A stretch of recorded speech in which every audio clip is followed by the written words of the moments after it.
Are you pushed for time tracking down those ideal secondary English teaching aids? Well, here on Resource Review we might be able to help. We'll be evaluating 3.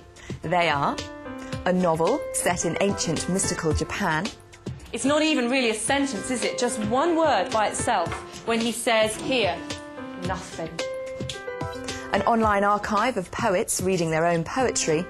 We've got anapestic again. When the voices... So you've got the da-da-da. All right, good. And a series of creative literacy textbooks. Will they get the thumbs up from our panel of experts? Well, keep watching Resource Review to find out.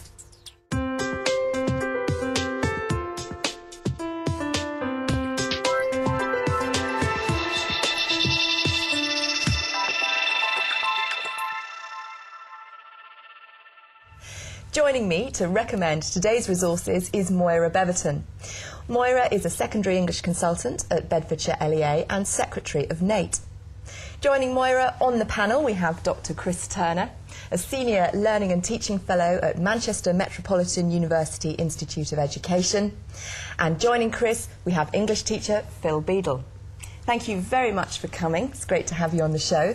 So, Moira, your first resource, it's a novel. It's called Across the Nightingale Floor, and it's by Leon Hearn. So tell us about this book and why you think it makes such a good resource for secondary English. The book's about the story of a young boy called Takio, and it follows his adventures. It's a book where he becomes a man during the course of the book. It crosses that divide between games narrative, which are very interesting to young people, and getting more interested in reading and actually reading for fun. All right. Well, thank you very much, Moira. Let's see what teachers think. We visited Tiffin School in Kingston upon Thames, where teacher Naomi Harbidge and her Year 7s are exploring this book. And the fact that he says the end was no gain. I was using Leon Hearn's Across the Nightingale Floor. The boys have been working on personal writing and looking at different figurative language techniques. I did a basic sort of bit of reading with it, reading a section with them, analysing it, getting them to feature spot, and then sort of continuation questions that arise from the text. And then I asked them to use the skills that they learnt from that to put into practice in their own writing. Well, it's very thickly written. It's full of very lyrical language. So all those kind of classic Key Stage 3 things that we need to teach them are plentiful. There are lots of personification and lots of metaphors and similes. So from that perspective, it works really well. Now, what's bigger about an environment than a setting? Why is it bigger? Why is it more detailed? Well, in a setting it's just the background, but in an environment there's emotions, and then there's also feelings between characters. It fits in perfectly with the Key Stage 3 strategy in terms of the writing to explore, imagine, entertain, and also in terms of them learning to analyse. But there are some slightly close to the bone moments in it, which are beautifully written and are handled not in any way gratuitously, but in terms of choosing a text to teach with Year 7s or 8s, I wouldn't do that with them. That's absolutely right. It's not even really a sentence, is it? Just one word by itself when he says, here, nothing. I think it's a wonderful book. I think the students were really gripped by it, actually. For a high ability, or certainly a very mature Year 9, then I think that it would be a very good text to choose.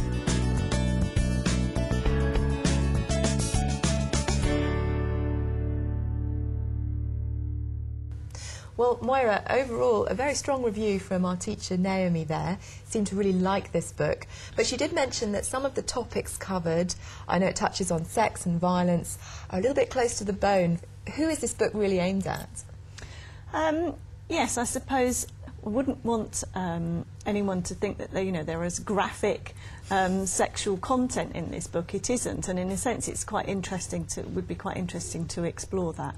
But I would stand by the fact that it is a later Key Stage 3 novel. OK, well, Chris, what are your thoughts on our first resource? I agree, it's a very rich narrative. There's a real pace to it. It rattles along, you know, event after event, and certainly there are some very memorable incidents in it. However, at the end, I didn't feel there was the kind of richness of textual features that I'd really want to say, hey, here's a book that I could really recommend in terms of its ability to teach a wide range of aspects. Well, Phil, what do you think? Is this something that should be in the library, or is it something that you could really see of use in the classroom? I don't think it has any place in the classroom. The book stylistically is so poorly written, or my take on it, that I would struggle to model a decent form of writing based on it. Like, for instance, I've excerpts of it. I've taken the liberty of marking, and some of the comments I've made on it you would make on a bottom set Year 9 piece of work. I accept that the narrative drives along at a really fast pace, and that might engage boys. But you know, I would rather bring in text to a classroom that model really effective descriptive writing in that year group. Right. Well, Moira, what would you say to Phil's rather damning review of the quality of writing in this book? I think that actually being able to say to students, well, I can write as well, if not better than this, there's an opportunity there to teach a range of writing and also to engage students with novels that are out there on the shelves in bookshops at the moment. OK, well, I would love to invite Phil to have his right to reply, but I'm afraid we do have to move on now to Moira's second choice of resource. And this is a website, it's free, it's called the Poetry Archive. So, Moira, when there are lots of poetry websites out there, why did you choose this one? What's on it and what do you like about it?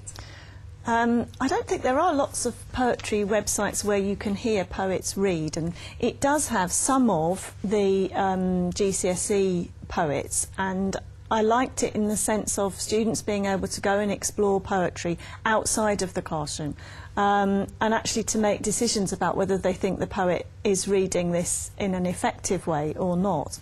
OK.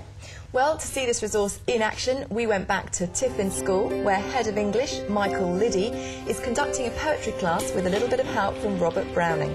We're going to be exploring how rhythm in poetry helps to create meaning.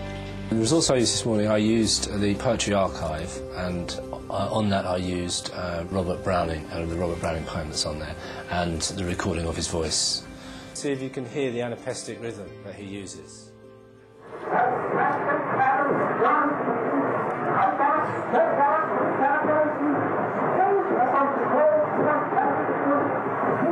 I looked at it particularly how Browning used the anapestic rhythm. Actually hearing Robert Browning's voice from, 120, 30 years ago is an interesting thing. And I think the way they reacted to it, they enjoyed it. So that makes it more real, I suppose. And also listening to, if we were doing some more modern poetry and they could actually hear the poets themselves, and so seeing that they're not these sort of disembodied figures out there. Ugly like his, beautiful like she is, ugly like Mars. Well, what it's done is it's collected it all for you, so it's a good place to go first. And there are some suggestions about how to, some ideas of how you might teach poetry. You might find things there that were unlooked for, in a way. You might see connections, because it does offer you, if you've enjoyed this poem sort of thing, have a look at this one. So, yeah, it might take you off in some interesting directions. It certainly could be something that you could direct, as a teacher, you could direct the students to and say, have a look at this, tell me something that you found, try and find some links between this poem and some other poems, something like that. I think I will use the resource in my teaching. I don't think I'd base the whole lesson around it, but certainly to dip into it would be very useful, yeah. All right, it's very, very stressed because I'm a teacher.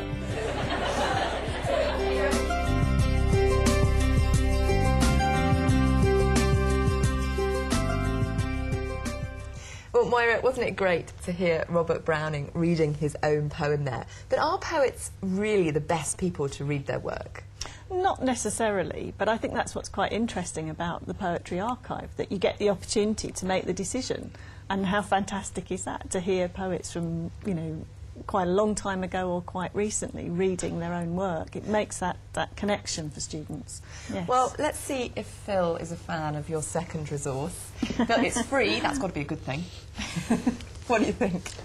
I think it's potentially an absolutely brilliant resource. I think it's at a nascent stage. For instance, out of the 14-odd poems in the Poems from Other Cultures section, there's one that's covered. It's brilliant seeing a poet laureate actually taking his job really seriously. And yes, I would definitely use it in the classroom, probably in about 5 years' time when he's actually got some modern poets on there. Right, OK, so a little way to go, possibly, Chris, with the resource, but what were your thoughts? I think it's absolutely brilliant. And this idea of reading aloud, I think, takes us into another area of how we might actually tackle poetry with our pupils. And I think that may be a way of demystifying poetry and also focusing on some of the essential features of poetry, like mood and atmosphere and tone, and we can introduce that vocabulary to our pupils. Phil? I think it's really useful to hear what bad readers of their own work the poets are. Like Simon Armitage's deadpan delivery, a dead cat could read it with more passion, and I think that could actually give the students a bit more confidence in their own readings. For me, it's something that I would want to guide students to go and explore and play with.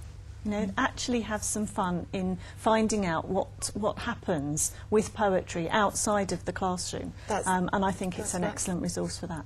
OK, well, thank you all very much. Moira, moving swiftly on then to your final choice of resource for us today. And we have it here, displayed on the table, a series of teacher books called English Frameworking. Can you explain this resource to us? It's a very down-to-earth and straightforward explanation of the main text types that you find in non-fiction. What I really like about the resource is how visual it is. It's intended for supporting students, less able students. Right, OK. Well, let's see what the panel think. Just briefly on our final resource, Chris. I get twitchy when I see kind of class sets of textbooks, and on the other hand, I recognise the value of being able to guide teachers into exploring some text types. I mean, we all know the danger. They can become decontextualised, rather reductive, skills-based approaches to basically something that should be exploratory, exciting, innovative and inventive. Thanks, Chris. Phil, your thoughts on this one? I think it's Ofsted that refer to this notion of death by worksheet, and these are death by 1,500 worksheets. The grammatical exercises themselves are well constructed and of value, and if you couldn't be bothered to write a proper lesson, then they're quite useful. All right. Well, thank you all very much. I'm afraid that's all we've got time for today. Just to recap, the three resources that we looked at were Across the Nightingale Floor by Leon Hearn, published by Macmillan Children's Books, London, UK, The Poetry Archive website by The Poetry Archive, and English Frameworking series from HarperCollins Publishers Limited. For more information about all of the resources that we've talked about today, go to our website. It's teachers.tv/resource review, or if you want to, email us, resourcereview@teachers.tv. I'd like to say a very big thank you to our panel today, to Moira, to Chris and to Phil. Thank you for joining us, and we'll see you next time on Resource Review. Bye-bye.